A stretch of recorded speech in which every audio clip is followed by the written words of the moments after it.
Bonjour, bienvenue sur le plateau de Bâti-Journal TV. Nous sommes toujours au Forum Bois Construction de Nancy et nous allons parler architecture, nous allons parler étudiants en architecture. Avec vous, monsieur Lorenzo Diez, bonjour. Bonjour. Vous êtes architecte et vous êtes aussi le directeur de l'école d'architecture de Nancy. Tout à fait. Alors, est-ce que vous pouvez nous présenter votre établissement ? Alors, l'école d'architecture de Nancy est une des 20 écoles d'architecture qu'il y a sur le territoire national. C'est une belle école en termes de nombre d'étudiants. On est un peu moins de 800, donc c'est, je dirais, une belle école d'ingénieurs, si on voulait le comparer au réseau des grandes écoles. Et qui est sur le système licence master doctorat depuis un bon nombre d'années, donc je dirais des écoles tout à fait j'allais dire normales, enfin voilà. C'est un fonctionnement normal comme une école d'architecture, comme on connaît le fonctionnement des écoles d'architecture. Voilà. C'est des étudiants qui viennent de la France entière, c'est plutôt des étudiants qui viennent de l'Est de la France ? Alors c'est plutôt un recrutement régional, donc quart nord-est de la France. Et qui a tendance à se nuancer au moment du master, voire du doctorat, parce que les étudiants au niveau du master et du doctorat viennent chercher des spécificités dans les écoles, et donc je sais pas, des jeunes qui sont à Toulouse veulent arriver à Strasbourg, ou des jeunes de Nancy viennent à Rennes, voilà. Donc ils cherchaient quelque chose de particulier. Voilà, ils viennent chercher une spécificité pour nuancer un peu leur formation. Qu'est-ce qu'on vient chercher chez vous ? Alors chez nous, on vient chercher plusieurs spécificités qu'on porte à assez haut niveau. La première, c'est celle qui nous intéresse aujourd'hui, c'est l'architecture bois, donc sur lequel on a des belles avancées et surtout un beau patrimoine. On a des étudiants qui viennent pas mal aussi pour les questions de patrimoine. Et puis pour les questions de ruralité, on a des jeunes chercheurs et des chercheurs plus chevronnés qui travaillent sur la question des mondes ruraux et vous savez, le slogan des mondes ruraux dans les parcs naturels, c'est ici s'invente demain. Donc voilà, donc on essaye d'inventer demain dans le monde rural. Voilà. De réinventer le monde rural, parce que c'est vrai qu'on parle beaucoup de la ville, mais rarement du monde rural. Tout à fait. Et sur l'aspect bois, sur cet aspect bois, bois construction, bois de parements de façade également, comment c'est abordé dans votre école ? Comment on aborde le matériau ? C'est un matériau qui est abordé, je dirais, dans la palette des matériaux habituels, puisque en architecture, on a vocation, d'une part, à connaître précisément les spécificités techniques des matériaux, mais aussi les spécificités culturelles. Enfin, c'est un peu, quand on parle de bois, il y a quand même de la culture derrière. Et surtout, on a vocation à ce que j'appelle interfacer les matériaux. C'est-à-dire qu'une architecture, une construction, c'est toujours l'assemblage de plusieurs matériaux. Et on voit même que c'est souvent à cet endroit-là qu'il y a des choses intéressantes. Que les choses se passent. Qui se passent, voilà. Donc je dirais, on est évidemment sur toute la gamme des matériaux. On a notamment un master sur le verre, le seul master européen qui s'occupe du matériau verre. Et on a un master qui porte sur l'architecture bois construction, que l'on fait en partenariat avec l'ENSTIB, qui est l'école des ingénieurs du bois qui se trouve à Épinal, et qui là va faire un focus plus précis, très précis sur le bois, sur le matériau bois pour l'architecture et la construction. Et plutôt en structure peut-être. En structure, en parement. L'architecture, c'est l'alliance improbable ou réussie entre une structure, un usage, une culture. Enfin voilà, donc c'est. On regarde ça vraiment de manière écosystémique et globale, tout à fait. Voire même, on peut inventer, au travers des architectures, des nouveaux usages du bois. C'est ça c'est ça aussi un des sujets de recherche qu'on a, c'est ça. Quel développement en termes d'usage du bois dans l'architecture. Voilà. Alors, avant d'aborder les problématiques recherche, on va voir que vous donnez une orientation un peu particulière à votre école. Vous avez une idée bien particulière de ce qu'est l'architecte et de ce qu'il sera de ce que sera l'architecte de demain.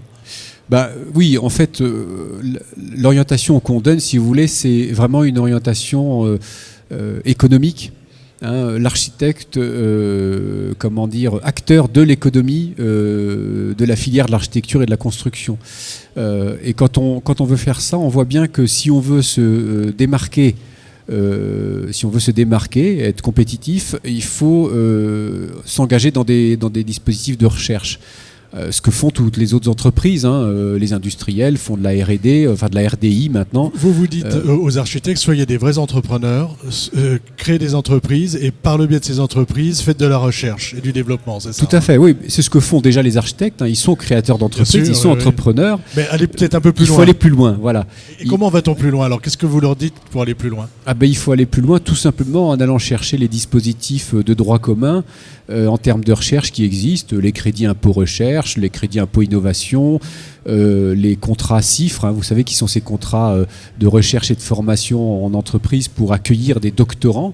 Et donc on ouvre la porte que personne n'avait jamais ouverte jusqu'à maintenant, qui est toute bête, mais de dire accueillir des doctorants dans des entreprises d'architecture. On accueille des doctorants dans les entreprises pharmaceutiques ou dans des entreprises... Oui, pourquoi on ne le ferait pas dans une entreprise d'architecture pour travailler sur un point très particulier et aller faire de la recherche et développer au sein de l'entreprise cette...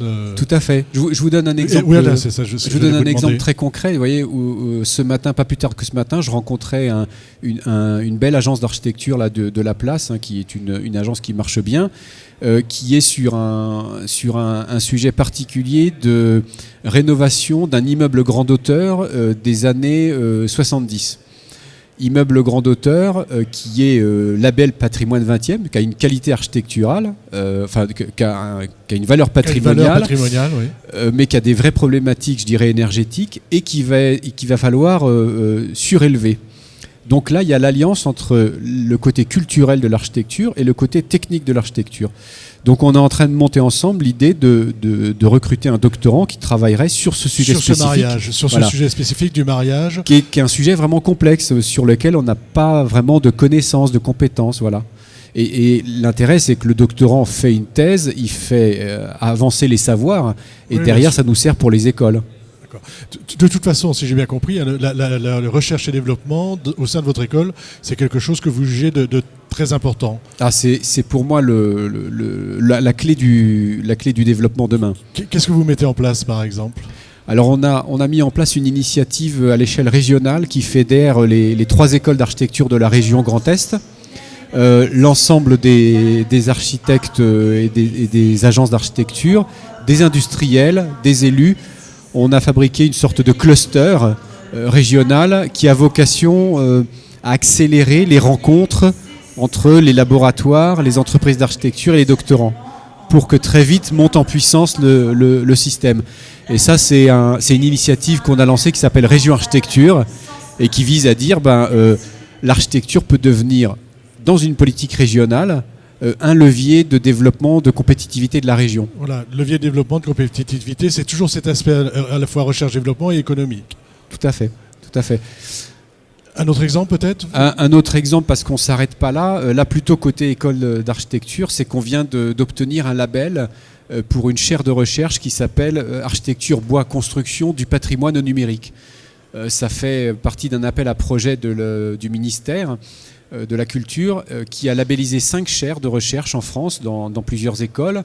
Et la seule école qui a une chaire qui va traiter d'un matériau, et le seul matériau qui va être traité jusqu'à ce jour, c'est le bois, donc et c'est dans le Grand Est. Puisqu'on est ici au Forum de Bois Construction. Voilà, le Forum Bois Construction à Nancy, ça a vraiment plus que du sens. Voilà. Oui. Donc du coup, cette chaire de recherche va faire des projets partenariaux, développer de la formation doctorale sur la question de l'architecture. Voilà, et on cherche sur les matériaux anciens, modernes et de demain, et de voir comment tout ça va se numériser et comment on va travailler. Alors moi, là, je fais un appel aux partenaires, qu'ils soient architectes ou industriels. J'ai vu là en visitant, j'ai vu beaucoup d'industriels qui développent des produits nouveaux et qui essayent de voir comment ces produits peuvent pénétrer le marché.